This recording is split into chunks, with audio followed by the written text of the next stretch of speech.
let's talk about Spider-Man. So after 5 years of waiting, Spider-Man Brand New Day is finally out in theaters. I watched it yesterday, so this is my spoiler-free review of Spider-Man Brand New Day. And if you're going to enjoy this video, don't forget to subscribe and leave a like, let me know you enjoyed this content if you want to see more reviews from me. Destin Daniel Cretton, Shang-Chi, Wonder Man, and now Spider-Man Brand New Day. What do I owe you? This, guys, is one of the best things that's happened to Marvel Studios in years, and he's just constantly putting out banger after banger after banger, and I can't wait to see what he does next. But this time with Spider-Man, the best way I can describe his new take on Spider-Man was basically the same feeling I felt last year with James Gunn's Superman, especially David Cornsweet's performance in it. So just a big smile from ear to ear. Tom Holland, let's talk about Tom Holland. I think from now on, he's the best live-action Spider-Man. Just saying. Destin Daniel Cretton and Tom Holland just found a way to make Spider-Man just be the character I love him to be. Not saying that those things weren't present in the John Watts films. Use those films and that build up that they left off to build more with this version of the character. He's now on his own. He's more charismatic. He helps more people. This version of the character takes a lot of inspiration from the Batman, the 2022 film, where we see Robert Pattinson's Bruce Wayne mostly in the Batsuit. He's in Bruce Wayne attire for like maybe 10-ish% of that film. And this time around, he's in this suit like 80% of the film. From now on, just wants to be Spider-Man, Spider-Man, Spider-Man. I'm ruined. I have nothing left except Spider-Man. But something I really enjoyed with this portrayal, with this performance as Spider-Man, was the body language. And I think Tom Holland really brought that this time around to the character. I was loving every second I saw of him in that suit, just being Spider-Man, really.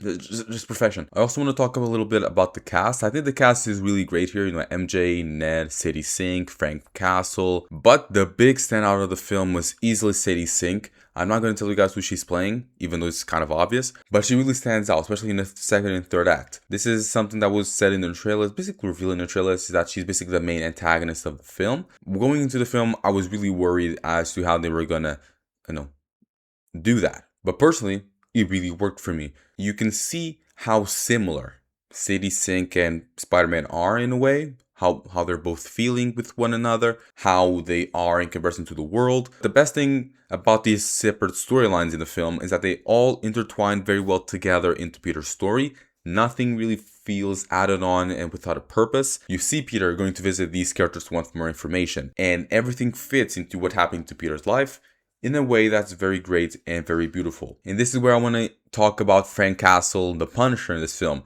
He is a character that I was happy he was confirmed to be in the film.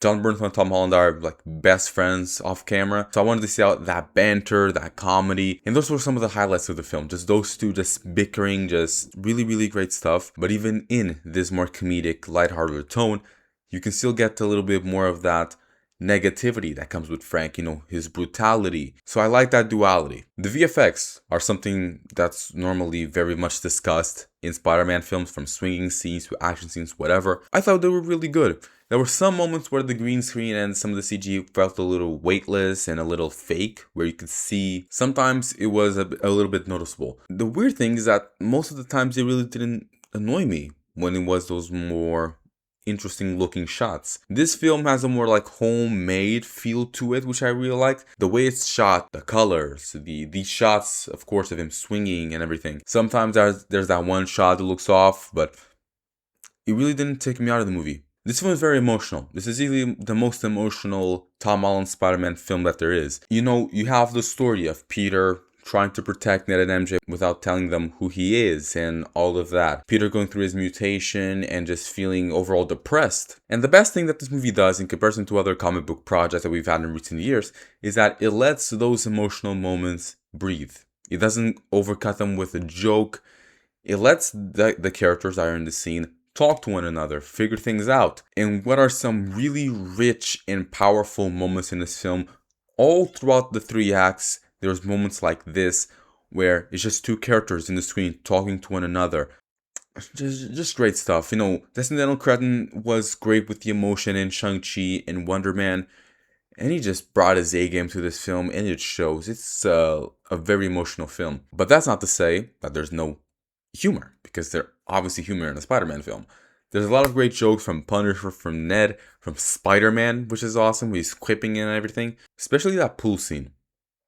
If you know, you know. But if I was going to talk about one negative I have from the film, is that the film does feel a little bit overstuffed, but not too much, which is surprising. The two characters I feel like got sort of the short end of the stick were Bruce Banner and Jean the Wolf. At some point during the film, she just dipped. She just disappeared from the whole film and then show up at the end. Basically, everything you saw in TV spots and trailers is pretty much everything that you see with the Hulk. Kind of wanted to see a little bit more Bruce Banner, not even Hulk, but Bruce, really. Same thing goes to Jean. But that's pretty much it. To be honest, that's pretty much the only negative I have with the film. It's not even a very big one. Like, ugh. I also want to talk about the post-credit scene. The post-credit scene isn't something very major. I saw a lot of people saying that you shouldn't stay to the end to watch it, and it's after the black screen credits. So if you have to say, no, a couple minutes after. There's no Doctor Doom in the scene and everything. It's still a very important scene, especially for Doomsday or Secret Wars. Probably just Secret Wars. In my opinion, I think you should stay for the post-credit scene. So that was Brand New Day. Now, this might just be recency bias, because that's a real thing, but there were basically no noticeable flaws beside that, the thing that I mentioned earlier. I think this is one of the best Spider-Man films ever made, and once again, might just be recency bias. I think this might be like top 10 of the whole MCU. I'm being completely honest, this might be one of the best films in the MCU like ever made. Spider-Man Brand New Day, from me, gets a 10 out of 10. This was the Spider-Man film I was waiting to see. Obviously, I was already a fan of the John Watts trilogy. This movie doesn't work as well as it does if it wasn't for that great build-up from the previous trilogy. There was something special about the film. I don't know if it was the score, the cinematography, the new suit, I don't know what it was, but it just itched that scratch that I needed in my brain. And I think this is, low-key, the best Spider-Man film we've had in live action since Spider-Man 2. Those are my thoughts on Spider-Man Brand New Day. So thank you for watching this video. I hope you've enjoyed it. Don't forget to subscribe, leave a like, and comment down below what you think of this. And what were your thoughts on Spider-Man Brand New Day? Try to leave the comments non-spoilery, please, for people who haven't watched it. So yeah, I'm George. Peace out. Take care.